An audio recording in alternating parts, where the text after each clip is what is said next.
I'm Rupert Burton and I'm the head of 3D at ManvsMachine.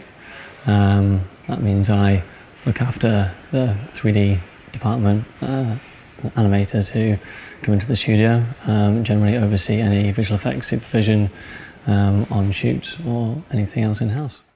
So when the brief first came in, we obviously saw the shoe straight away and thought, wow, that's going to be very difficult to model up. It was probably one of our first concerns really about the whole thing, was how can we make this very complicated looking sock boot, how can we generate that in 3D? And I think at first we thought, maybe we could go to a couple of modelers, and then we realized that it's actually quite a complicated process to create this very fine fly knit woven mesh on top.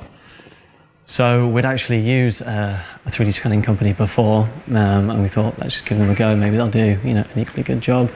So we went up to a little place up in Sheffield and spent the day up there working with them, and they did this very complex 3D scanning rig of the mercurial boot, and literally within 2 days had turned around this perfect mesh for us to use in 3D. And it was quite incredible to see how quickly that's that they can turn something around like this for us.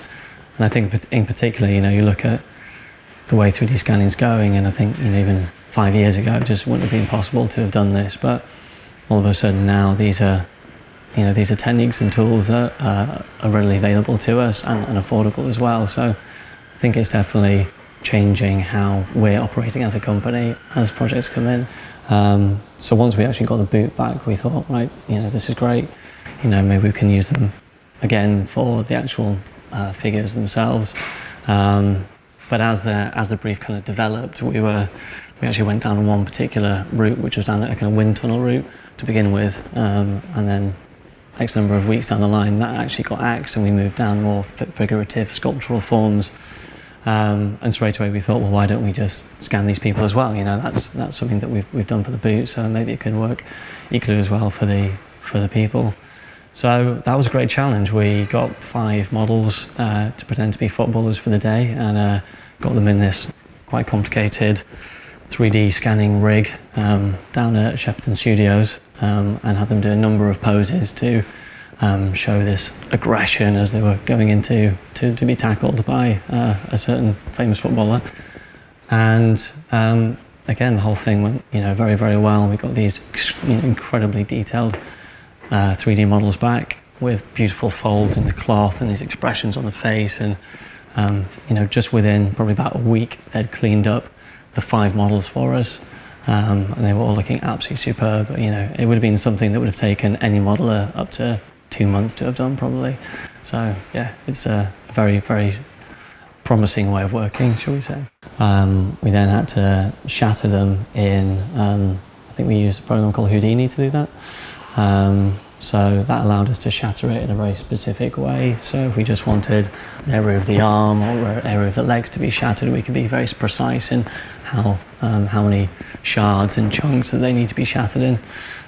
So that process was quite interesting, because you could really kind of specify and direct which areas you wanted to show was still intact, and which areas you wanted to really explode and show the sort of beauty of this shattered sculpture. From start to finish, I believe it was about 8 weeks, I think. That would be a guess, but generally they go very quickly, and quite often more time is needed, but I think that's just what you have to work with, and I think part of those 8 weeks, as you go along, you kind of work quite a lot within the R&D phase of things, and you essentially learn on the job, and you take risks, and sometimes those risks pay off and sometimes they don't, but I think that's all part of the process of using these tools, really.